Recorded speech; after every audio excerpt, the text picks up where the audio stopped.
him, do you think, or is this going to be a competitive fight? I was with AJ at the Summer Wars. What was it? At Summer Wars this week. GQ Awards. Yeah. And we sat down to talk about the fight. He says there's no way he's looking past this guy because Pulev, bar Vladimir Klitschko, is the best on paper opponent AJ's had to box because he had pedigree from the amateurs through to the professionals. He's boxed his way to #1 mandatory challenge. That means he's got to boxing. That means he's beat the best of the best to get to that position. He's one of those fighters where he might not be a worldwide name, but people have avoided him because they think it's a risk I just don't need to take. AJ has to take this risk because if he doesn't, he gets stripped. You know, there are a couple of fighters in the top 10 that are like that. Victor Ortiz, Kubrat Pulev. You know, you look at them and you think, wow, you know, you've got to avoid these guys. And so I used to be one of these guys. It's like you're in the who needs him club. You know, you're either too dangerous, they beat you, or you're too dangerous, you beat them and look bad. And Pulev's one of those fighters where you think it's a risk, it's a big risk, but he's got to do it. He's trained Uli Wenger. I've known him from back in the day when I used to train in Germany. He's a tough trainer. He's horrible. You know, I've seen him train some of the best of the best, and this guy's very knowledgeable. The devil's in the detail with him. He'll work his fighters to the bone, and I used to be sparring partner for a lot of his top fighters. He hated my guts at the time. When he came here today, he looked at me to say, "Yeah, you're back again." So this is not pushover. He's not a bum. What's the one thing that he's going to bring to the table, do you think? I mean, casuals know him from when he fought Klitschko. Yeah. He put in a good performance there. He got stopped. He's got a big heart. He's on point. He's correct. He's not a pot shot fighter. This guy can box. He's sharp enough, he's fast enough, he's strong enough. He's going to try and put it on AJ.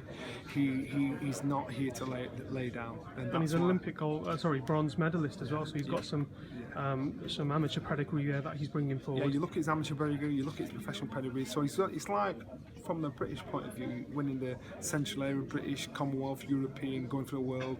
You do it correctly. He's got into this position correctly. He's fought his way through to this position, and that's why people. I say to you, he's not all of a sudden just appeared as #1. He fought his way to this point. That means he can beat the best of the best. He's boxed 3 Brits and beat them all. I know Dave Chisora says he thinks he got robbed, but he got the job done. Shows he's tough. Shows he can outbox, outbeat a lot of fighters. He's just not an easy night for him. Good stuff.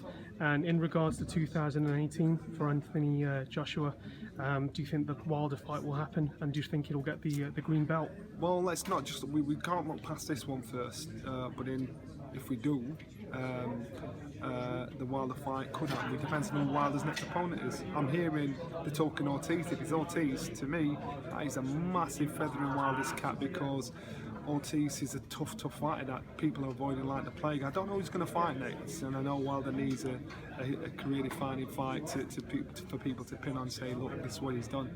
And Wilder knows that. Wilder would love this fight against AJ. It's a big fight, and hopefully, you never know.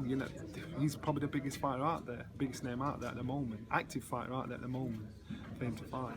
Good stuff. And finally, big fight this weekend with Canelo versus Gigi. Yeah. Who are you picking and why, Johnny?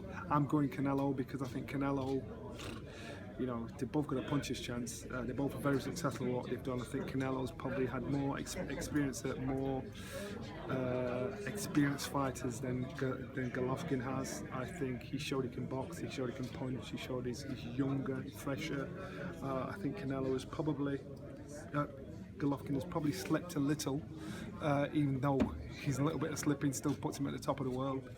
But I'll go Canelo. I'm really excited to watch this fight. Now I can watch it as a fan and sit down and shout and scream, throw popcorn at the TV. But I'm looking forward to it. Good stuff, Johnny. Thanks for everything you've said today, and yeah, just look out for us on the Boxing Voice and Punch Out Boxing. Will do. Cheers. Thank you.